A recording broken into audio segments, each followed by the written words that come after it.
American soccer fans, welcome to episode 118 of the USA Soccercast. We are bringing you everything about the U.S. national teams, the players, the leagues, and everything else that impacts the game of soccer in these United States. I'm Donald Wine. It's October 26th, 2023. As I speak, the U.S. women's national team is about to take the field and play Colombia in Utah. We are not obviously going to be talking about that match because that match is about to start as I record, but we do have some men's national team things and I guess a women's national team adjacent thing that we are going to talk about on this show. We are going to talk about the new home jersey, at least the prediction of the home jersey for 2024 that the U.S. men's national team and women's national team could be wearing. We are also going to talk about the World Cup, the 2026 World Cup. LA apparently out. And maybe, according to some, Vegas may be in, and also some updates about where the World Cup final could be. And then after the break, I have my man, Eric Schmitz, who is myself and him are 2/3 of the World of Concacaf Podcast. And he is on this show to discuss a timeless debate that started 2 days ago with Josie Altidore saying that the 2014 men's national team could beat this 2023 men's national team. So we will talk about that and have break down the rosters and the debate after that. But first, let's start with the home jersey. This was a few days ago, or I guess it was a week ago at this point. We're entering kind of that season where all of the 2024 international jerseys start to leak, and maybe some people like to guess on what these jerseys are going to look like. Some may have a little bit more accuracy, but Footy Headlines is notorious for leaking a bunch of different jerseys. And a week ago, they are claiming that they have a close prediction of what it's going to look like for the United States in 2024. With 80% accuracy, they called it. They have what they said was the design of the 2024 home jersey that the men and the women would wear starting in March or April. Now, according to them, the home jersey is expected to be a predominantly white jersey. A lot of people probably aren't surprised by that. It keeps in line with most of U.S. soccer's most recent home jerseys. But the style is a plain white jersey that, at least on first glance, looks like the 2020 home jersey. However, the 2024 offering will have a collar that is half navy and switches to a red and white stripe pattern that mimics the stripes on the American flag. On the sleeves, you have the cuffs that would have the same stripe pattern with the final stripe on the hem being navy. And the U.S. soccer crest would remain on the left chest and not over the center like we saw for the 2022 jersey. It would go back to the left like we see on the 2023 jerseys for the women and also for the men. The Nike swoosh would then be on the right chest. It's unclear, according to this, because it was a blank jersey that was being produced as a prediction. So it's unclear where the number would be, if it's expected to be in the middle of the jersey on the front or under the crest as it was for the 2020 jersey, but it's expected to be navy.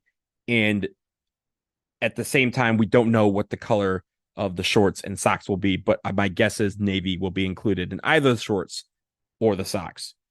Now, for me, y'all know me. If you know me, you've known that I am a fan of the Waldos, and the Waldos should have been our home jersey for a very long time. I've been the hugest proponent and the president, CEO, and chairman of the Waldo fan club. And I think when it comes to 2024, we have, again, a major opportunity that we could use to our advantage. We have the Olympics, we have the 2024 W Gold Cup for the women, and we have 2024 Copa America, which we are set to try and qualify for next month via the Nations League. We also have the Nations League finals. There's a lot going on in 2024. And we'll have the resumption of the Nations League in the fall of 2024. There's a lot of opportunities just in 2024 alone to wear a jersey that represents the United States and represents our style, or represents our uniqueness, and represents our diversity. And a white jersey just doesn't do it. Now, will I buy this jersey? Is it offensive, like kind of the 2022 jerseys felt like for a lot of people? No, it's not offensive. In fact, the 2020 jersey is fine. I have a couple of those in my closet. I have a couple of everything in my closet, but namely that one. And this won't look any different than some of the jerseys that are already in your closet or mine. But I think when it comes to the 2024 jersey, if it's not a setup for a huge 2026 jersey, the 2026 jersey is super important. And they need to nail it. They need to get it right. There cannot be a miss in that one because that will set you up for the next 30 years. And if they can't put that together, then they're going to lose a lot of fans. They're going to lose a lot of branding and marketing and whatever you want to call it. They're going to lose a lot of that momentum. And you may be out there thinking like, Donald, the jersey is not going to be the end all be all of momentum, but yes, it can be. It can unify a nation, especially when they are hosting a World Cup. Think of all the teams that have hosted World Cups and how everyone in that stadium is rocking the home jersey. Every single person, all the teams that come and visit, they like Argentina. I swear these people would show up with being there for the whole month and show up with 40 different jerseys that all look the same. But every day it was a different jersey, but it was the same jersey. And anytime you walked, you knew who was an Argentine fan. You knew who was a French fan. You knew who was a Croatian fan because their jerseys have identity and ours have not. Ours have had different designs, different colors over the years, and people latch on to different things. So I'm hoping that if they have an opportunity to create this as a jersey identity, if this is where they want to go, they need to announce that and make it where people start to get behind it and own it. You may have to give away some jerseys. You may have to give away some shirts that look the same way, scarves that look the same, so that we can get used to showing up, wearing the home jersey, and representing the United States of America whenever we are in a soccer stadium or a football stadium to support our men's national team and our women's national team. I just don't know if the white jersey is going to do it. I honestly don't think it will because they're going to probably change it in 2025 and give you something a little bit different. But for now, if you look at the jersey, it's online at starsandstripes.fc.com. Also at Footy Headlines, they have the prediction that they have. We'll have to see if people like it. You tell us if you like it at USA Soccercast or again, USA Soccercast at gmail.com.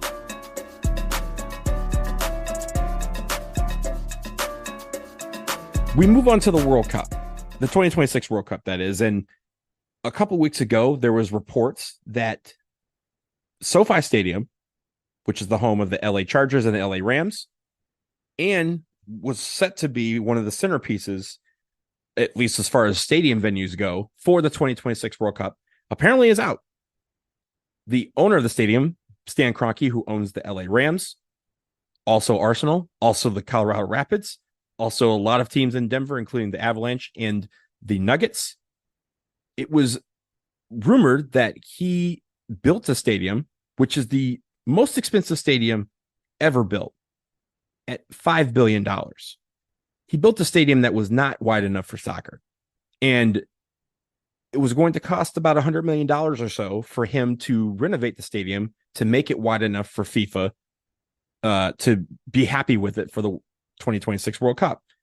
And in the process, I guess, according to these reports, Stan Kroenke wanted to get more money from FIFA to pay for these renovations or get a bigger piece of the pie in exchange for these renovations. And FIFA was like, nah, we're not going to do that. So Stan Kroenke said, well, you don't get my stadium, and apparently is pulling out. Also, this is in response to a big debate over where the 2026 World Cup final is going to be held. LA was in the running, or at least in that conversation, to host the final alongside AT&T Stadium in Dallas and MetLife Stadium in East Rutherford, New Jersey. And I mentioned JerryWorld AT&T Stadium is in Arlington, Texas, but the Dallas-Fort Worth Metroplex obviously would be the host city Metroplex for that event. With LA out, it almost feels like, at least for the World Cup final, that JerryWorld is in the driver's seat with regards to hosting, and they want it bad. In fact, the Hunt family, who owns FC Dallas and has been a big part of bringing the World Cup to Dallas, they want to have a situation where over 200,000 people would be ticketed for the World Cup final. Now, how would they do that? Well, AT&T Stadium has these end zones that kind of open up, and the doors basically open up, and you can create a huge plaza that can have over 100,000 people, both inside and technically outside the stadium. But in addition, it's in a complex that also has Choctaw Stadium, where the Texas Rangers used to play, Globe Life Field, where the Texas Rangers currently play, their stadium that's been open for a few years. They also have Texas Live, which is like an outdoor amphitheater venue, Lowe's Hotel, which also has a plaza, They even have Six Flags Over Texas and Six Flags Hurricane Harbor. This space, which is about 2 to 3 square miles, could hold 1 million people if they wanted to. But I think between those stadiums, and at least those complexes, they want to have events where people are ticketed to enter those stadiums. And they think in excess of 200,000 people could be a part of the World Cup final in some way, not just the people inside the stadium, but the people at all these other stadiums around that complex. And it would be incredible. I think also logistically, it would make sense to have, a team play on the West Coast in the semifinal, a team play on the East Coast in the semifinal, and then they meet in the middle at JerryWorld. But that is a long way away from being decided. I think JerryWorld probably is the front runner to host it, especially given all the things that they want to do and all the, ways for FIFA to make money off of the final from people who aren't even inside the stadium. But I think the biggest thing is LA not being a part of this is a remarkable development. And it's also possible, according to some reports, that Vegas, who did not bid to host the World Cup because Allegiant Stadium had not yet been built, Allegiant Stadium could host games now. They could shift everything from LA to Vegas. And that is a huge development. And especially if Vegas then becomes into the running for the World Cup final, which I don't think it will be, because there's so many, again, they had so many cities ahead of them that went through the bidding process, that put in all the work. And for Vegas to kind of just walk in and take it would not sit well with a lot of people. But I think Vegas being in the driver's seat to host games now that LA has decided to be out, again, according to these reports, I think is one thing that we probably saw coming. Vegas is too hard to turn down. And I'm sure when you look at, fans coming in from around the world, they're probably like, Vegas? Yes, please. Vegas has the hotel space. They have obviously the venue space. Allegiant Stadium is one of the biggest stadiums in the National Football League. I believe it's 70,000 people can fit in there. And it's a destination city. People want to go to Vegas. And that is always going to win out in the end. And Vegas is full of money. It prints money. The fact that it doesn't have its own money is remarkable to me. I go to Vegas quite a bit, and Vegas is a town that if you have money, you can get far. I don't have that money, so I don't get that far as some people, but Vegas is going to be something that FIFA is going to be hard pressed to turn away, especially if they come to them and say, yes, if LA is out, we want in. So we need to stay in tune with what happens there. There's also the fact that, a lot of people are saying that this is happening, it's finalized. Nothing has been finalized yet. These are all just reports. We are a long way away from some of these decisions being made, and we have to wait for those decisions to be official before we start thinking about some of these alternatives. So we will leave it there. Let's take a quick break. On the other side, Josie Altidore starts a debate. The 2014 World Cup team or the 2023 team? Who's winning in a one-off game? I have my man Eric Schmitz on to talk about it after this. Hey everyone, are you looking for the latest gear for your U.S. national teams, Major League Soccer, the NWSL, or any other team in the world of soccer? The USA Soccercast has affiliate partnerships that are ready to help you out. Head to linktree.com/USA Soccercast, where we have links to Homage, Fanatics, the MLS Store, and Breaking Team. You can get the jersey, shirt, hat, or accessory you're looking for to support your team, while also saving some money and helping this show in the process. Again, linktree.com/USA Soccercast. Click on the links and get your gear. And we thank you as always for your support of the show.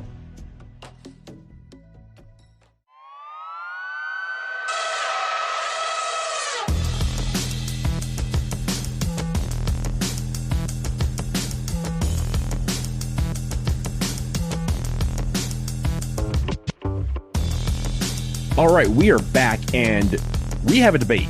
We have to do this debate that has dominated the discourse of men's national team Twitter the last day and a half, 2 days.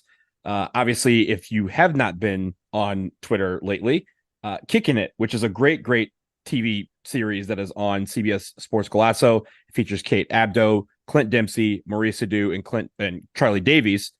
They had Josie Altidore on for their most recent episode, and obviously this show, they ask some hard questions and they talk about the players' careers and things that, you know, other people really aren't talking about. It's a very great show.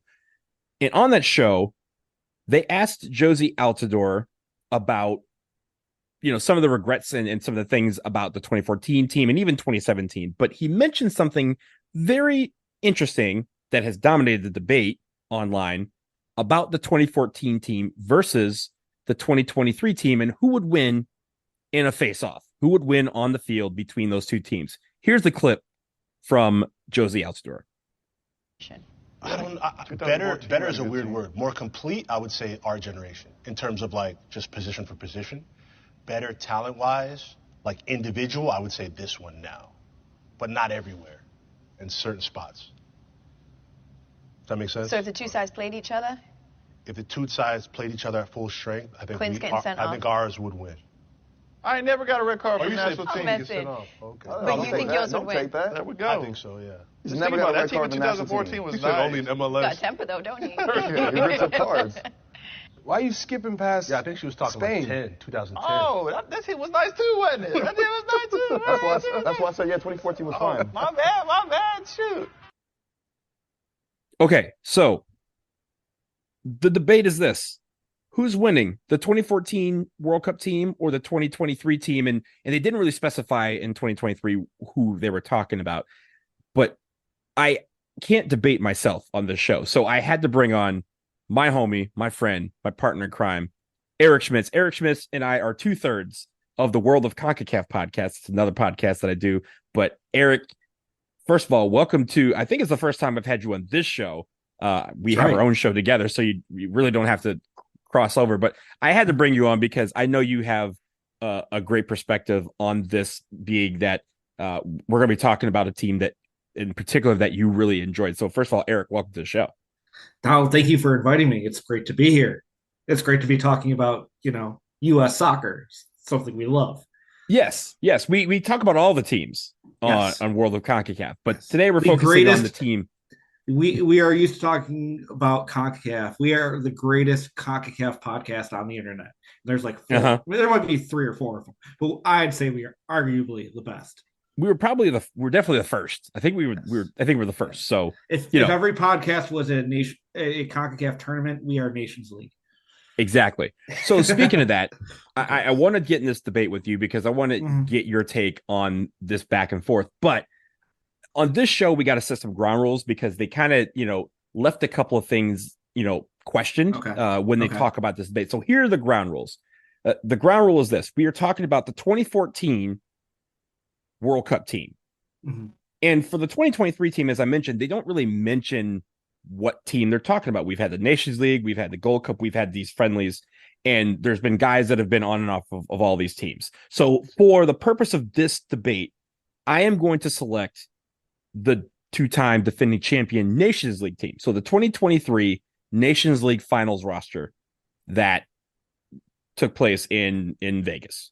Mm-hmm. Now, there is one guy on that roster that what everyone thinks about this, they are talking about, but he was not actually on that roster and he has not been on a roster since then. And that's Tyler Adams. Mm-hmm. And I think it's only fair if you were discussing the 2023 team, you have to throw Tyler Adams into that because he is a big part of the core of this team.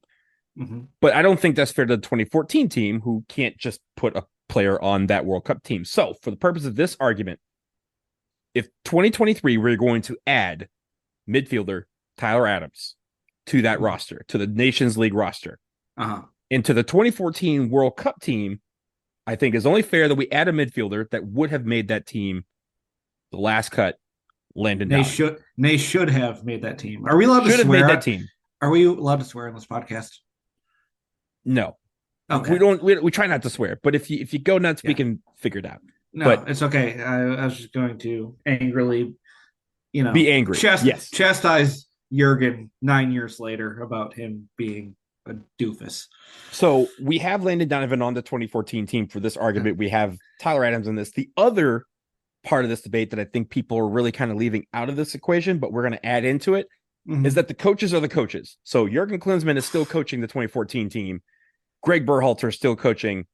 I'm sorry, actually, it's the Nations League, so we can't even do Greg Berhalter. VJ, that changes the calculus a lot. That changes the calculus, yeah. So I think for purpose of this, we're still going to have Greg Berhalter because he was named coach during the Nations League. Yeah. So he is the coach of the 2023 Nations League team, despite the fact that he wasn't on the sideline for that particular tournament. Spiritually, Berhalter was overseeing everything. Correct. Even though BJ is, infallible as his results show. Exactly. Now that we have these ground rules in place, 2014 versus 2023, I'm going to start with this question. Just the basic, you don't have to get into the weeds yet, but just say, which team 2014, 2023 do you think is the team that would win one game on a neutral site for all the marbles? One game on a neutral site, I would have to, and we'll get into the depths of this, but I think one game, I'm taking 2014 right now. I think I have to go with that. Okay, so the basic 30,000 foot view, not necessarily getting to the details, but why 2014 versus 2023? Well, we talked about this in our group chat. I do feel like 2014, I think there's 6 guys. If you had to make a combined roster of where guys were in 2014, like 2014 Michael Bradley is starting at the 6. Like that is like peak. He was incredible. If you go down the roster, I think you're getting at least 6 guys from the 2014 in your starting 11. Like arguably, I'll throw this analogy out there. I think it is a very NSYNC versus Backstreet Boys thing. Absolutely. NSYNC has the greater individual talent, which I would say is 2014. You've got your superstar power, and the overall group, the depth is in 2023. Your BSB, just they're all solid. Because the bottom end of the roster, if you had to take, if you took your starting 11 and then you took the other 12 guys in your roster and you compared them, I think you're taking the 2023 squad. But 2014 is just, I think a lot of it was mentality. I definitely think back against the wall, getting that veteran attitude, guys who, 2014, half those guys were around for Confederations Cup. They beat friggin' Spain. If they can beat Spain, they can beat the 2023 U.S. men's national team. I feel like when you guys got guys like Dempsey, Michael Bradley, like Jermaine Jones is going to murder anyone on the 2023 squad. And like, there are some dogs on the 2023 squad, but like, no one had like no one on the 2023 squad, even my dear beloved son Tyler Adams, is gonna touch Jermaine Jones just like will and intensity. So I think your analogy is correct with NSYNC Backstreet Boys. I think you got it reversed though, in my opinion. Right? I think the individual best talent, not necessarily every guy, but I think the more talented team on paper is the 2023 squad. If you think about it, like you want to compare the MLS versus Europe, you have all these guys playing in Europe. Almost everyone in the starting 11 on the 2023 squad is playing in Europe. Christian Pulisic is likely going to go down as arguably the greatest men's national team player ever. Weston McKennie, Tyler Adams, Tim Weah. There are guys on this roster that are going to be considered all-timers. We consider them all-timers right now, and I don't think there's anything to suggest that is going to change moving forward. I would say 2014 squad, how many Nations Leagues have they won? They got nothing to show for it. Yeah. 0. Yeah, nothing to show for it. And that is not their fault. It's not their fault. But if we're comparing, we're comparing. And again, this Nations League team defended the greatest tournament trophy on the planet. But I digress. Unassailable. But I think when you look at this squad, I think 2014 was the better team. And yes, they have some dogs. They have some, again, world-class talent, guys who had proven themselves. Michael Bradley, as you said, he just retired. This kind of how this conversation came up is Michael Bradley just retired.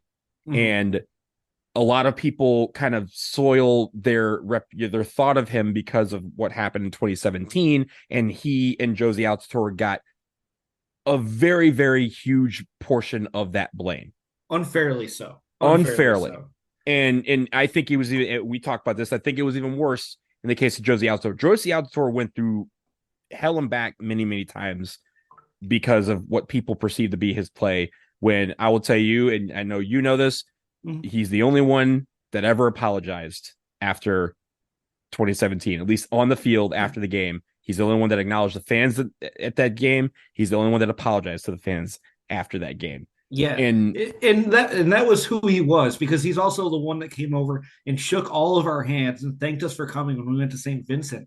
There were 20 of us there, and the man came over and said, "Thank you guys for coming. That's awesome." It's like, yes, I'll defend Josie forever, because he was that dude. He was a good guy, and I obviously dealt with some injury stuff. He dealt with some form stuff, dealt with some club stuff.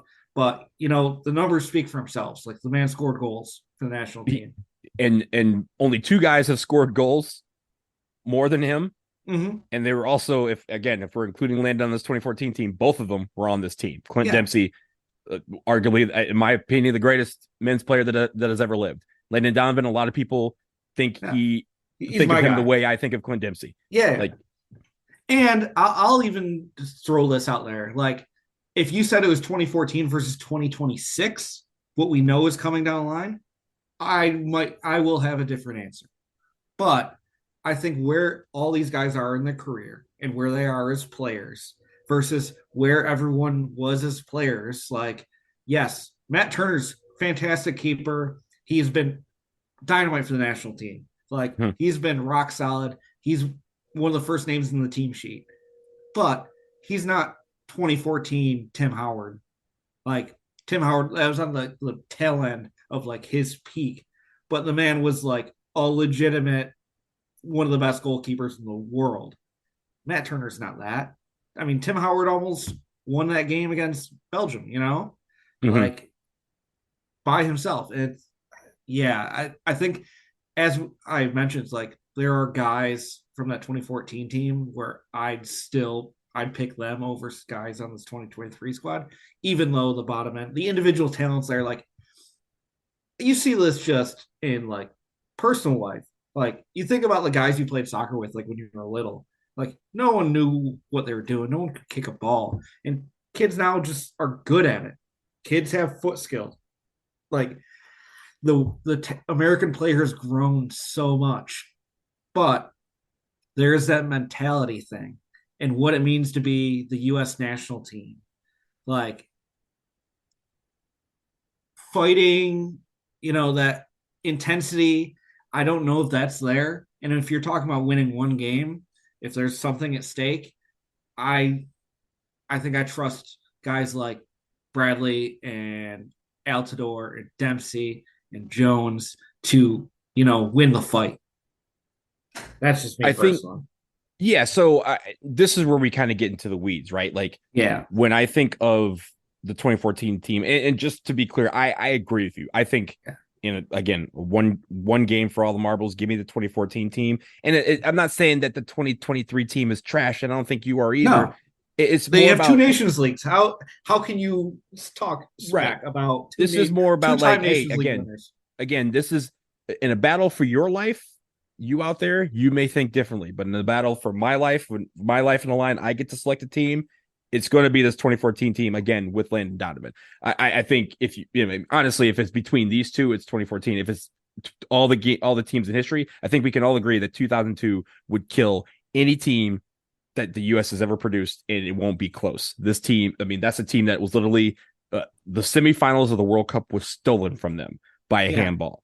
So, like that, and if we get to that semifinal, we may not be beating Brazil with peak Ronaldo, R9, but we're at least in that final because we're beating South Korea and we're getting to that final. And at least, again, as they say in Dumb and Dumber, at least you have a chance. You're saying there's a chance. So, but we mentioned the 2009 Confederations Cup squad. Like, they beat Spain, like Spain at the peak, like Spain, greatest team on the planet for years. Spain, like, they got the result, So are you putting guys like, Dempsey and Bradley and Donovan and Howard, like they got the job done. So I don't know. It's really tough to compare eras because especially in the international game, like results are so unique.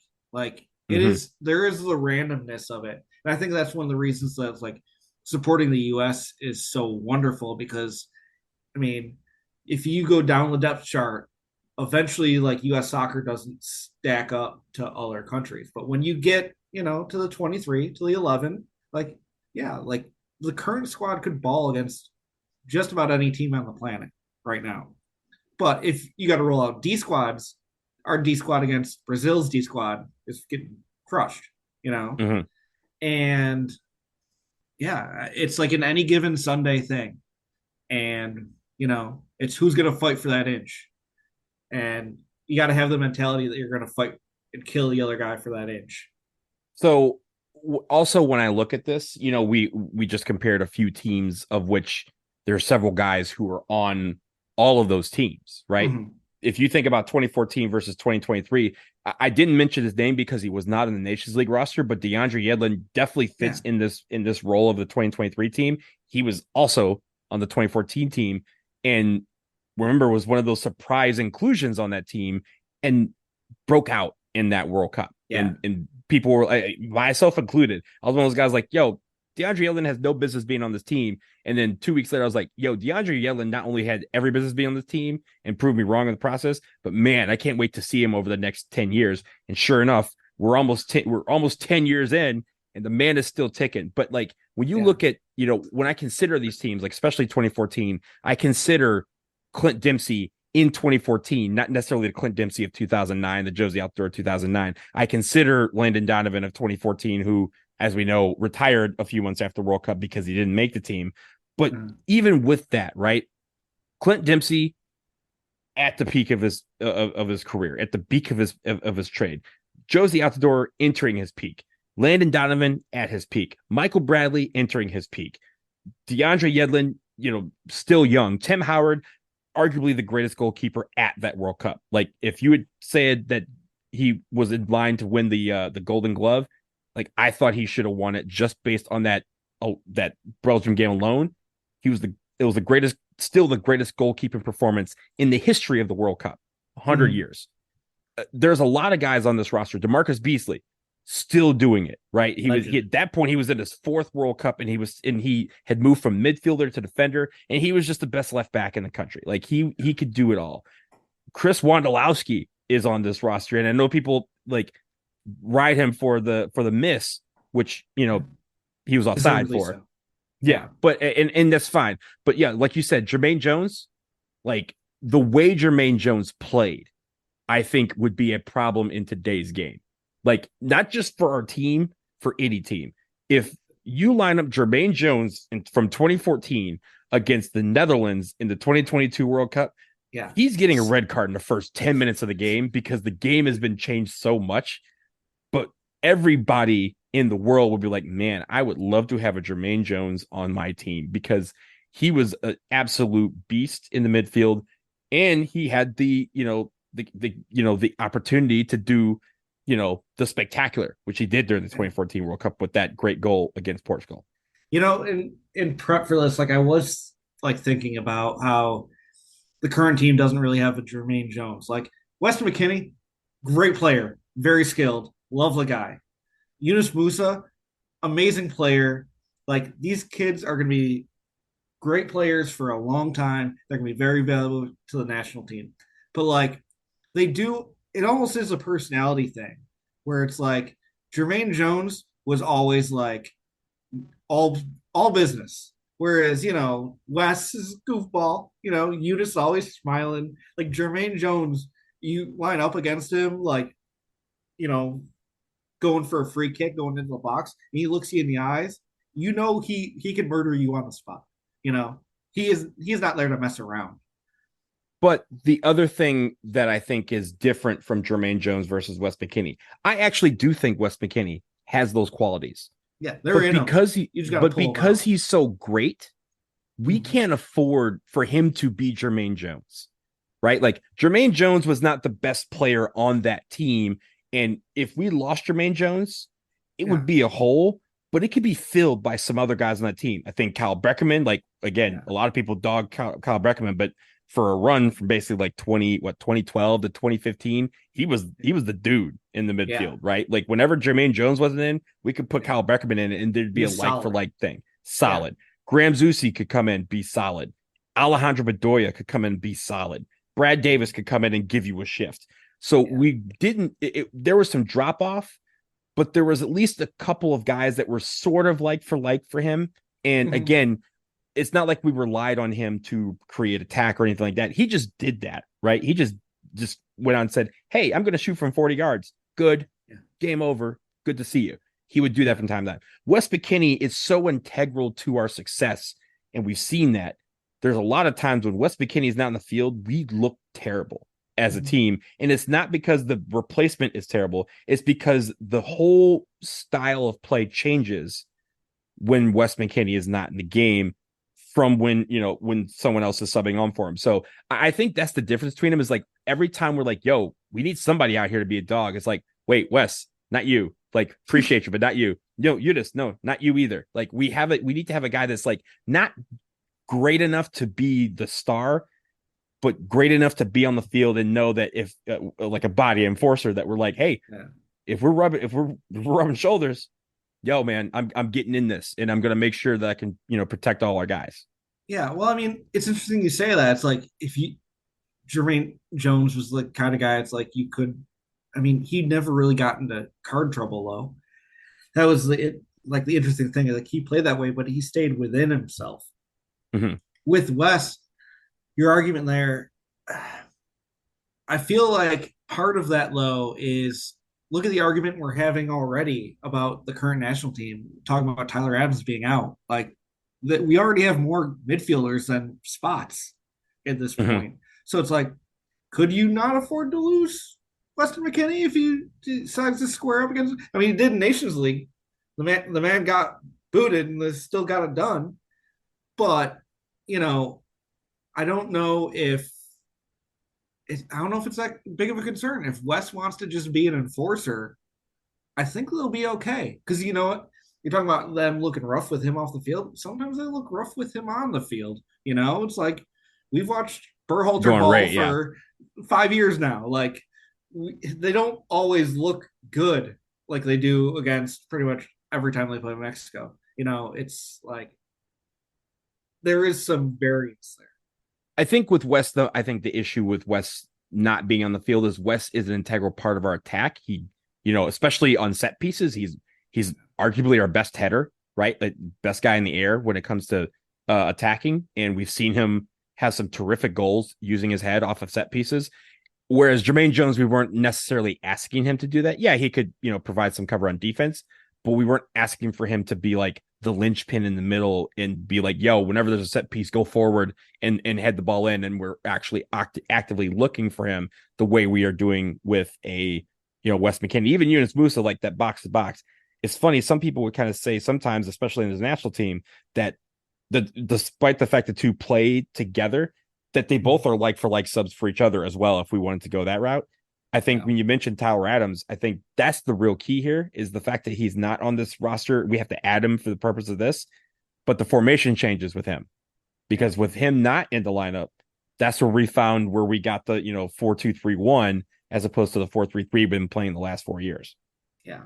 I mean, if you want to talk like tactics and like really get in the weeds as far as like positioning and, who really brings what, like, I'm sorry, I'm not that guy. I'm here to talk vibes, like there are other podcasts that are, probably good for like the minutia, very, very good minutia. And like, I listen to those podcasts, but like, I cannot speak to any of that. It's like, it's who's the dog, who's going to wear the crest and, for 90 minutes, be the one that's like, there's no way I'm losing this game.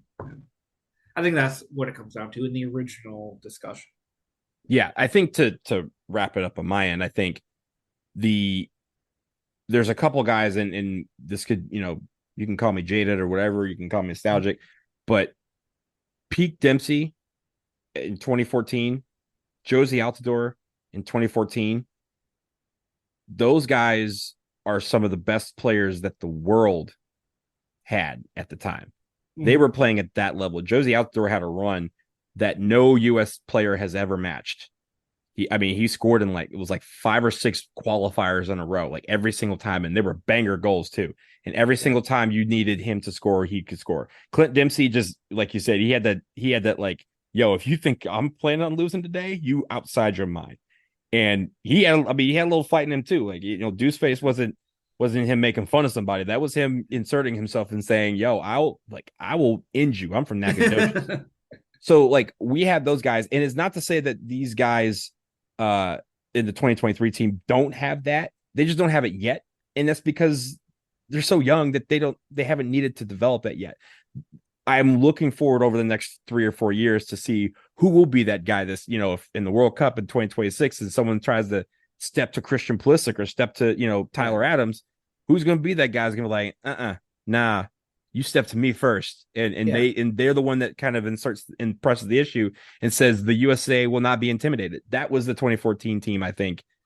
So I'm really, it's funny because we're choosing between children a little bit, but they're all my beautiful children.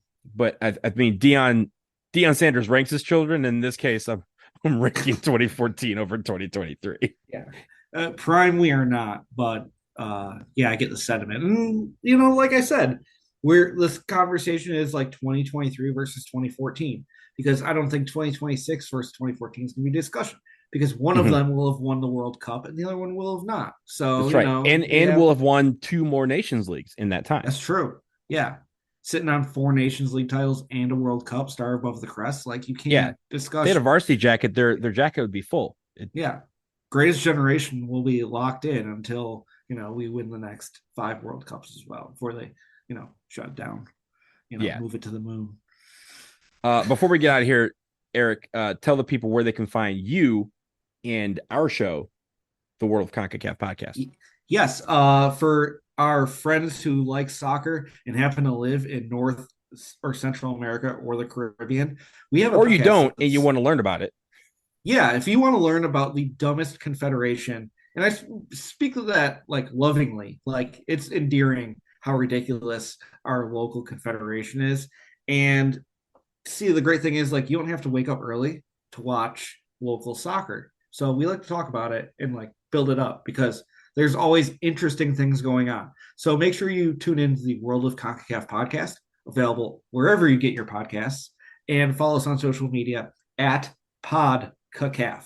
Pod as in podcast, not CACAF as in, Central America, Caribbean Association Football, that kind of thing.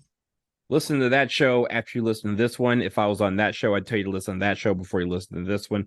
But Eric Schmitz, we don't have a recent episode, so it's not like we can say, hey, make sure you listen to the episode we just dropped, because getting 3 schedules together is tough. But Nations League is coming.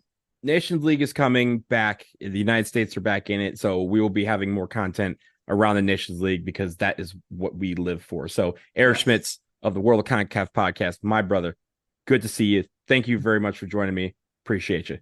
Love you, buddy. And that will do it for episode 118 of the USA Soccercast. Thank you for listening. Remember, follow us on Twitter. We are at USA Soccercast. Don't forget, we have affiliate programs, affiliate links with Homage, Fanatics, MLS Store, and Breaking Tea. So head to linktree.com/USA Soccercast. You can click on those links, support the show, and you can save some money while getting the freshest gear. Nations League is around the corner. The holiday is around the corner. Lots of gifts that you can do. And please send us some topic suggestions like this one as we move forward. You can email them to usasoccercast@gmail.com or tag us in your questions on Twitter. So we will talk to you again soon. For Eric Schmitz, I'm down the line. Peace.